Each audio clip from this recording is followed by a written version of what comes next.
एडिक्सनमा फँसेको व्यक्तिको दिमागले त्यो व्यक्तिलाई कसरी धोका दिइरहेको हुन्छ त्यसको बारेमा मैले केही कुराहरू बताउँछु। म डाक्टर सन्दीप, मनोरोग विशेषज्ञ। एडिक्सनको अवस्थामा दिमागले एन्जाइटी, घबराहट, गिल्ट र कठोर रियालिटी, त्यो कठोर रियालिटी भनेको व्यक्तिलाई अनकन्सियसली थाहा हुन्छ मैले ड्रिङ्क गर्नु हुँदैन, ड्रग्स लिनु हुँदैन, तर त्यो बिहेभियरलाई चाहिँ उसले त्यो सोचलाई, रियालिटीलाई जोगाउनको लागि अनकन्सियसली डिफेन्स मेकानिजम प्रयोग गर्छ। सबैभन्दा कमन दुईवटा डिफेन्स मेकानिजम जुन व्यक्तिले प्रयोग गर्छ यो एडिक्सनमा, त्यो भनेको डिनायल र मिनिमाइजेसन। डिनायल भनेको समस्यालाई बिल्कुलै नकार्ने। उदाहरणको लागि व्यक्तिको चाहिँ जागिर एल्कोहलले गर्दा गयो, परिवारमा समस्या भइरहेछ, आर्थिक हानि भयो, शारीरिक हानि भयो, यति हुँदाहुँदै पनि व्यक्तिले यो सबै एल्कोहलले गर्दा होइन, अरू थुप्रै कारणले होला, तर एल्कोहल या सब्सटेन्सले गर्दा होइन भनेर भन्छ। उसको दिमागले के लाग्छ भने ऊ चाह्यो भने कहिले पनि त्यो छोड्न सक्छ भनेर। यो एउटा नदेखिने पर्खाल जस्तो हुन्छ।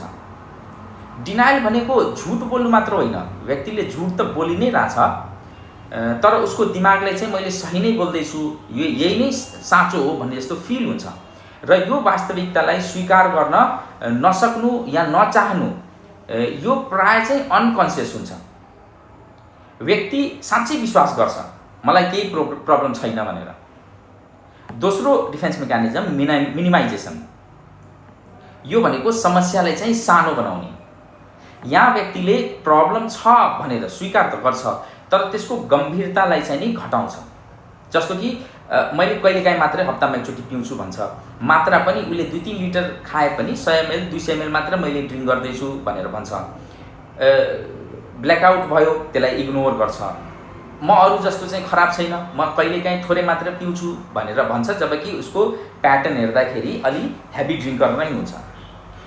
यस्तो व्यक्तिले अरूलाई र आफैलाई पनि कन्भिन्स गर्न खोज्छ यो यति सिरियस प्रब्लम होइन, मेरो यो ड्रिङ्किङ प्याटर्न या ड्रग्स लिने प्याटर्न चाहिँ त्यति सिरियस छैन भनेर आफूलाई कन्भिन्स गर्न खोज्छ।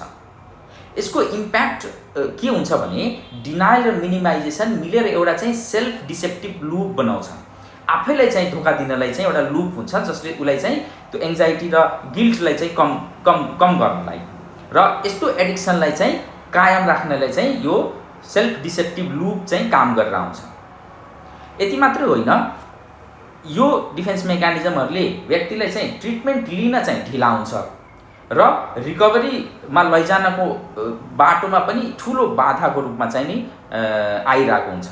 त्यसैले यसलाई तोड्ने जुन पहिलो कदम हो, फर्स्ट स्टेप, यसलाई ब्रेक गर्न चाहिँ हामीले सक्यौँ भने ट्रिटमेन्ट र रिकभरी हुने चान्सेस एकदमै राम्रो हुन्छ।